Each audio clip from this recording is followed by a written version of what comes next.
नमस्कार मित्रांनो.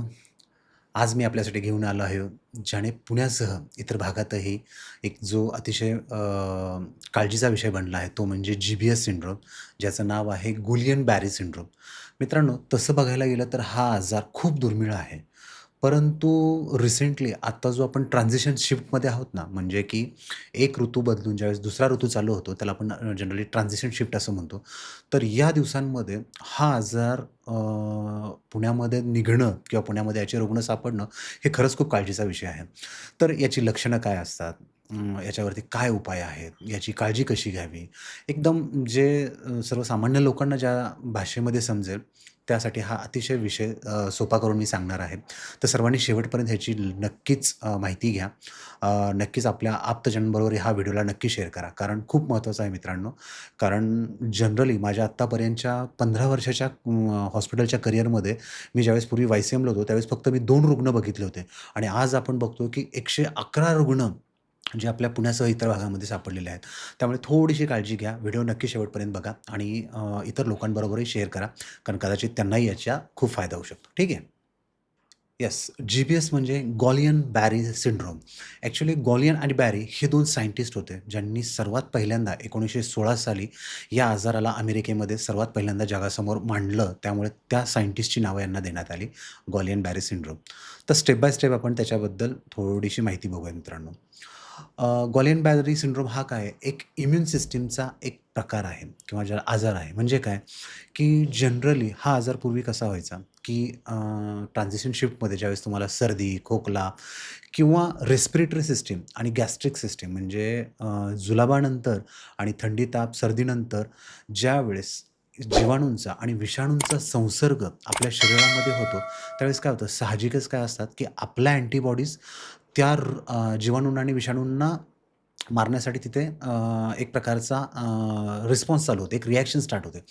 याच्यामध्ये काय होतं, की ही रिएक्शन चालू असताना आपल्या अँटीबॉडीज काय होतात, की तिथे ज्या नर्व्हज असतात, त्या नर्व्हज एंडिंग्ज तिथे डॅमेज व्हायला सुरुवात होते. नर्व्ह एंडिंग्ज डॅमेज झाल्यामुळे तिथल्या ज्या नर्व्हमध्ये आहे ना, एक प्रकारचं डिमायलिनेशन चालू होतं. म्हणजे त्या नर्व्ह ज्या अवयवांना सपोर्ट करतात, ज्या अवयवांना त्यांनी सप्लाय केलेलं आहे, तिथल्या अवयवांना इथे ते बघा स्नायूंमध्ये कमजोरी व्हायला लागते.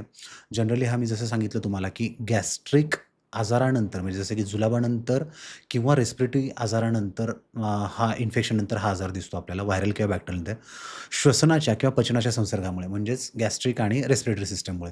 त्यामुळे हा ऑटो इम्यून डिसऑर्डर मानला जातो ह्याला. म्हणजे आपल्याच अँटीबॉडीज आपल्या अगेन्स्ट ज्यावेळेस लढायला चालू करतात, त्यावेळेस हा प्रकारचा आजार किंवा याच्या प्रकारची लक्षणं दिसतात. दुसरं आहे मित्रांनो, जी-बी-एस पसरतो का?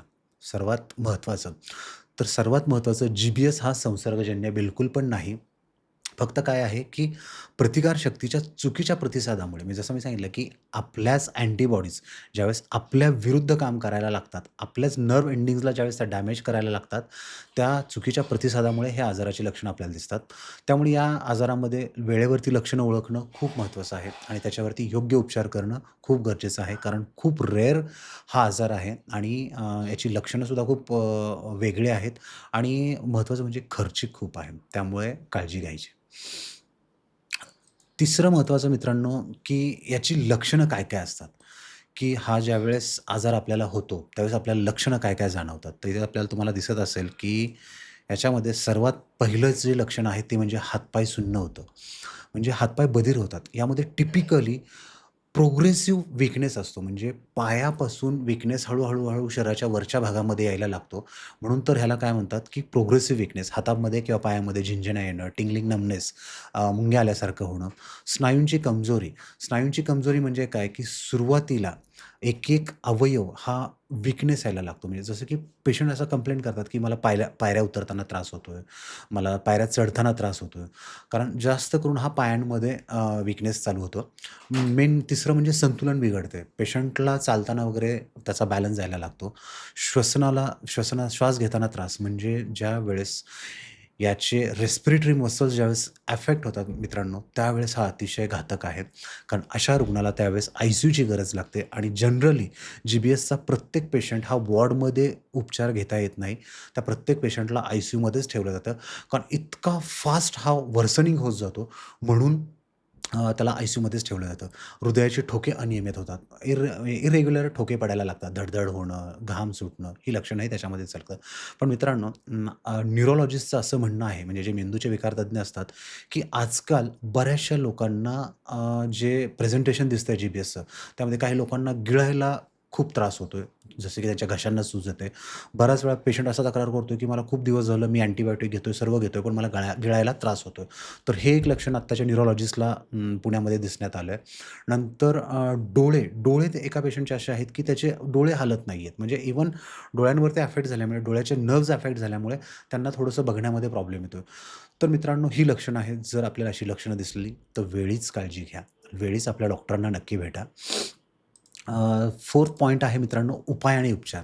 सगळ्यात महत्त्वाचं, ज्यावेळेस अशी लक्षणं तुम्हाला दिसतात, त्यावेळेस अशा पेशंटला पटकन गव्हर्नमेंटच्या हॉस्पिटलला शिफ्ट करणं हे प्रत्येक डॉक्टरांचंही काम आहे आणि डॉक्टरांनी ते पेशंटला सांगणंही गरजेचं आहे. कारण ह्या पेशंटचे उपचार फक्त आणि फक्त आय-सी-यूमध्ये होतात. दुसरा जे ह्याच्यावरती उपचार केले जाते ते म्हणजे इम्युनोथेरपी. इम्युनोथेरपी म्हणजे काय, की पहिलं जे असतं एक प्लाझ्माफेरेसिस म्हणजेच प्लाझ्मा एक्सचेंज करणं. जसं आपलं डायलिसिस असतं तसंच एक प्रकारचं रक्त जे आहे ते प्लाझ्माफेरेसिस करतात. याच्यामध्ये काय केलं जातं, की जे तुमच्या शरीरामध्ये अँटीबॉडीज आहेत, त्या अँटीबॉडीजला शरीरातून काढून टाकलं जातं. म्हणजे ज्या आपल्या शरीराला आपल्या अगेन्स्ट काम करतात त्या अँटीबॉडीज. आणि सर्वात कॉस्टली जी ट्रीटमेंट आहे ती म्हणजे इंट्राव्हेनस इम्युनोग्लोबिन. म्हणजे आपल्या शरीरामध्ये इंट्राव्हेनस इम्युनोग्लोबिन ही सोडली जाते. नंतर त्याच्यामध्ये 1 महिन्यानंतर बघितलं जातं, की किती पेशंटला याचा फरक आहे. त्यानंतर विचार केला जातो, की सेकंड आय-व्ही-आय-जी करायचं की नाही ते. तिसरं म्हणजे फिजिकल थेरपी म्हणजे काय, की ज्यावेळेस यातून पेशंट बाहेर येतो, त्यावेळेस त्याची फिजिओथेरपी होणं खूप गरजेचं आहे. कारण स्नायूंची ताकद पूर्ववत यायला कमीत कमी काही लोकांना 5 महिन्यापासून ते 6 महिने कालावधी, इतका मोठा कालावधी याच्यामध्ये जातो. आणि मित्रांनो त्यासाठी खूप महत्त्वाचं, की योग्य आहार आणि आराम खूप गरजेचा आहे. म्हणजे आत्ता जे सिंहगडच्या भागामध्ये किंवा नांदेड सिटीमध्ये जे उद्भवलंय ना, हे जे आहेत ना हातगाड्या, ज्याच्यावरती आपण म्हणतो ना, की पाणीपुरी किंवा बऱ्याचशा अशा गोष्टी येतात, की जे बाहेरील अस्वच्छ अन्न असतं, तर ते खूप घातक आहे. कारण त्याच्यामुळेच शक्यतो जुलाब होणं किंवा दूषित अन्न खाल्ल्यामुळे घसा बिघडणं, श्वसनाचे विकार होणं, ह्या गोष्टी जाणवतात. म्हणजे आजकाल पाण्याची गॅरंटी नाही. बिसलरीमध्ये येणाऱ्या पाण्याची सुद्धा गॅरंटी नाही आहे, तर बाहेरच्या खाण्याची तर आपण गॅरंटी देऊ शकत नाही. त्यामुळे नेहमी लक्षात ठेवा, की बाहेरचं खाद्यपदार्थ टाळा. जिथे खूप चांगली हायजीन आहे, जिथे तुम्हाला विश्वास आहे, अशाच ठिकाणचं तुम्ही खाणं घेऊ शकता. 5वा सगळ्यात महत्त्वाचा जो उपाय आहे, की प्रिकॉशन काय घेतला पाहिजे. जर आपल्यामध्ये किंवा आपल्या आजूबाजूच्या लोकांमध्ये जर ही लक्षणं मित्रांनो दिसत असतील, की पेशंट म्हणतो, की "अरे माझ्या पायापासून मला वीकनेस यायला लागला आहे. मला चालताना माझा बॅलन्स बिघडतोय. मला थोडीशी चक्कर आल्यागत होतंय. खाण्यासाठी घसा दुखतोय. चालताना तोल जातोय. संतुलन बिघडतंय. श्वास घ्यायला अडचण येतेय." तर मित्रांनो ही लक्षणं खूप गंभीर स्वरूपाची असू शकतात. लवकरात लवकर सरकारी दवाखान्यामध्ये किंवा जे तुमचे फॅमिली डॉक्टर्स असतील त्यांच्याशी नक्की संपर्क साधा. वेळेतच ह्याला उपचार होणं खूप गरजेचं आहे. वेळेत हे डायग्नोज होणं उपचार आहे. कारण हे डायग्नोज होणं खूप अवघड आहे मित्रांनो. याच्यामध्ये मी तुम्हाला दिसत असेल, की ही माझी खूप महत्त्वाची एक स्लाईड आहे, जी मी माझ्या ह्यांच्यासाठी बनवलेली होती, की याच्यामध्ये तुम्ही दिसत असाल, की डायग्नोसिस होण्यासाठी सगळ्यात महत्त्वाचं जी ट्रीटमेंट केली हे जे केले जाते ना मित्रांनो, ती म्हणजे बघा न्यूरोलॉजिकल एक्झामिनेशनमध्ये रिफ्लेक्सेस चेक केले जातात. रिफ्लेक्स टेस्टिंग केली जाते. एन-सी-व्ही नावाची एक तपासणी आहे. त्याच्यानंतर नर्व्ह कंडक्शन व्हेलॉसिटी, की तुमच्या नसा किती एक प्रकारचं इलेक्ट्रिक करंट त्या वाहून नेत आहेत, ते चेक केलं जातं आणि लंबार पंक्चर करून सी-एस-एफ फ्लुइड एनालिसिस म्हणजे सेरेब्रोस्पायनल फ्लुइड आपल्या मणक्यातून एक लिक्विड काढलं जातं आणि ते एन-आय-व्ही म्हणजे आपली जी पुण्यातली नॅशनल इन्स्टिट्यूट ऑफ व्हायरॉलॉजी आहे, त्या ठिकाणी ते पाठवून तिथून डायग्नोज झाल्यानंतर म्हणजे हे डायग्नोसिस पार्ट आहे आणि सर्वात महत्त्वाचं काय, की हा खूप गंभीर प्रकारचा आजार आहे. खूप दुर्मिळ आहे. काळजी घ्या. बाहेरचं खाऊ नका. योग्य आहार घ्या. योग्य व्यायाम करा. व्यवस्थित जेवणाकडे लक्ष द्या. बाहेरचं अन्न टाळा. सर्वात महत्त्वाचं बाहेरचं अन्न टाळा.